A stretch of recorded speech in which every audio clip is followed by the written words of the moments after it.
Remaining synonyms నేర్చుకుందాం. రెండో రోజు నిన్న కొన్ని నేర్చుకున్నాం, ఈరోజు మరికొన్ని నేర్చుకున్నాం. Word synonym. Word synonym. Ability. Ability అంటే తెలుగులో సామర్థ్యం, ఇంగ్లీష్లో capacity and skill. Capacity and skill. Acknowledge. Acknowledge అంటే ఏదైనా ఒక పనిలో గుర్తించడం, గుర్తించండి అని. ఇంగ్లీష్లో అడ్మిట్ అండ్ కన్ఫెస్.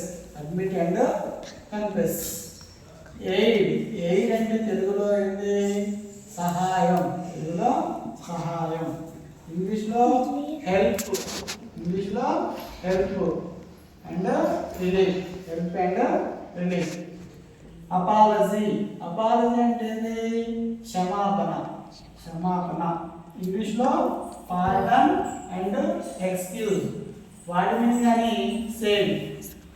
అపాలజీ అంటే క్షమాపణ. ఇంగ్లీష్లో పార్డన్ అన్న క్షమాపణ, ఎక్స్క్యూజ్ అన్న క్షమాపణ.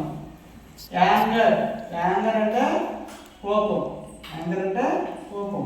ఇంగ్లీష్లో fury and rage. Fury and rage. Adept. Adept అంటే తెలుగులో ఏంటది?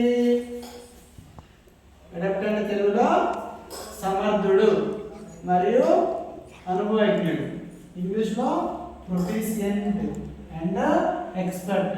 Proficient and expert.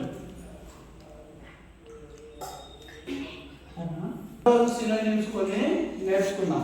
నిన్న ఆల్రెడీ కొన్ని నేర్చుకున్నాం, ఈరోజు సినోనిమ్స్ కొన్ని నేర్చుకున్నాం. ఎబిలిటీ అంటే తెలుగులో సామర్థ్యం. ఎబిలిటీ అంటే సామర్థ్యం. ఇంగ్లీష్లో capacity and skill. Capacity and skill. Acknowledge. Acknowledge అంటే ఒక దానిలో గుర్తించండి, ఏదైనా ఒక దాన్ని గుర్తించడం అనమాట. ఇంగ్లీష్లో అడ్మిట్.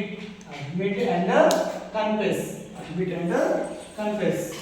ఎయిడ్. ఎయిడ్ అంటే తెలుగులో అర్థమైంది సహాయం. ఎయిడ్ అంటే తెలుగులో సహాయం. ఇంగ్లీష్లో help. Help and relief. Help and relief. Apology. Apology అంటే క్షమాపణ. అపాలజీ అంటే క్షమాపణ తెలుగులో.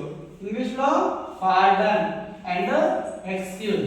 Pardon and excuse. Anger. Anger అంటే తెలుగులో కోపం అని అర్థం. తెలుగులో కోపం. ఇంగ్లీష్లో fury and rage. Fury and rage. Adept. Adept అంటే తెలుగులో అర్థమైంది అనుభవజ్ఞుడు మరియు సమర్థుడు అర్థం. ఇంగ్లీష్లో proficient. Proficient and expert. Expert అన్నా కానీ ప్రొఫిషియంట్ అన్నా కానీ అనుభవజ్ఞుడు మరియు సమర్థుడు అని అర్థం. ఒకటోది ఏంటిది? ఎబిలిటీ అంటే సామర్థ్యం. రెండోది ఎక్నాలెడ్జ్. మూడోది ఎయిడ్. నాలుగోది అపాలజీ.